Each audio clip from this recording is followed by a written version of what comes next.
Iemand het eendag gesê, dis in die noutes van die lewe wat jy leer om te waardeer wat jy het. En ek kan nou regtig ook daarvan getuig.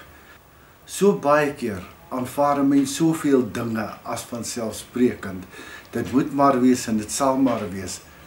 Maar dan so nou en dan, wanneer 'n mens vasdraai, so in die dinge wat met jou gebeur in die lewe, dan kyk jy met nuwe oë letterlik na alles in die lewe.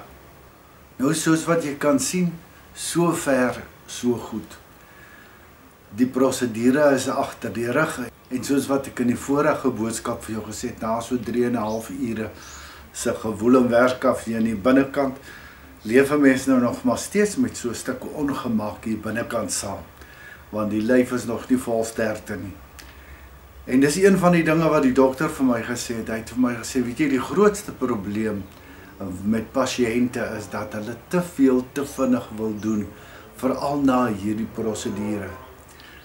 Voorheen sou 'n soortgelyke prosedure 'n oop hartoperasie tot gevolg gehad het. En deur die genade van die Here met die nuwe tegnologie wat beskikbaar is, het hulle een hier deur die hand ingegaan, die ander een hier in die lies, die ander een in die ander lies. En so het hulle letterlik die are wat geblokkeer was oopgemaak. Maar nou is die groot ding, daai ding van om te sit en te wag, rustig te wees. En dis nou nie iets wat ek maklik kan doen nie. Dis nou ons soos die twee ou afgetrede oomies wat op die ouer huis se stoep sit, die een vra vir die ander, wat het jy gedoen vandag? Hy sê niks nie. Hy sê maar, jy het gister ook gesê jy het niks gedoen nie. En hy sê nou, wat gaan jy doen? Hy sê nee, ek het nog nie daai niks klaar gedoen nie. Nou om so te sit en net te sit, is ook nie in my aard soos ek jou gesê het nie. Maar weet jy, die wonderlike van elke ding wat met ons gebeur, is dat God daarmee 'n heilige en 'n wonderlike doel en plan het. En een van die dinge ten opsigte waarvan die Vader my baie duidelike leiding gegee het, is dat ek 'n skuif sal moet maak. Gesien in die lig van my gesondheidstoestand, moet ek naby dokters wees en moet ek naby hospitale en sulke plekke wees. Op die berg is ek 2 ure van die naaste hospitaal af, van mediese hulp en alles, en dit is 'n groot risiko. Nou soos wat ek net vir jou gesê het, ek glo dat elke ding wat met ons gebeur, is deel van God se plan vir ons lewens. So die realiteit is ek sal ook moet teruggaan berg toe, en dan sal ek die dinge daar in plek moet kry, en dan is die plan van aksie, dat ek so binne die volgende paar maande af sal trek hier Kaapstad se kant toe, Weskaap. Maar voordat dit kan gebeur, moet daar nog eers 'n klomp ander dinge in plek val. So van my kant af wil ek ook weer vir jou vra dat jy saam met my sal bid, dat die Vader ook in hierdie nuwe seisoen wat hy vir my oopbreek, baie duidelik sal lei en dat ek baie duidelik sal kan onderskei wat sy wil is vir my, waar hy wil hê ek moet wees, wanneer hy wil hê ek moet trek, ensovoorts ensovoorts.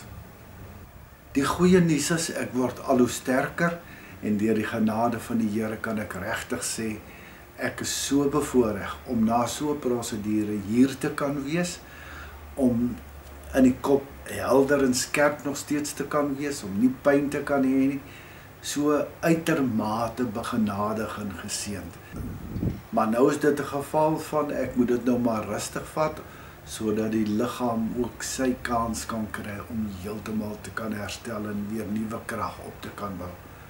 Ek wil net weer van my kant af vir jou sê baie dankie vir jou liefde, jou omgee, jou gebede, jou ondersteuning. Dankie vir die verskil wat jy ook in my lewe maak.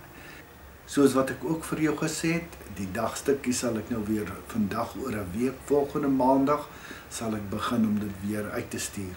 So jy kan so Sondag, laatmiddag, komende, dan ook jou dagstukkie vir maandag weer verwag.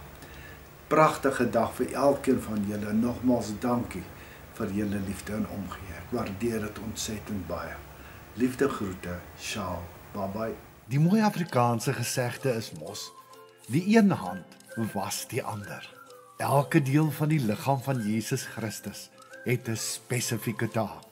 Nie een is belangriker as die ander nie, maar net so kan die een ook nie sonder die ander nie. Vandag wil ons jou weer uitnooi om saam met ons Jesus se hande en voete te wees. Maar voor ons daarby kom, weer net 'n baie groot dankie aan almal van julle vir julle liefde, julle omgee, gebede en ondersteuning. Daarsonder kan ons nie aanhou om 'n verskil te maak in so baie mense se lewens nie. As ledemate van die liggaam van Christus het ons ook mekaar nodig. En soos wat ek al met jou gedeel het hier by Lewe Lig, is ons 100% afhanklik van die donasies van ons ondersteuners. Daarom wil ons jou ook uitnooi, word deel van die verskil wat ons maak en maak jou donasie in die onderstaande rekening. Weereens baie dankie vir jou ondersteuning en dat jy help om 'n groot verskil aan ander mense se lewens te maak. Mag die Here jou ryklik seën. Oorvloedsmaat, liefde, seën en groete in Jesus naam.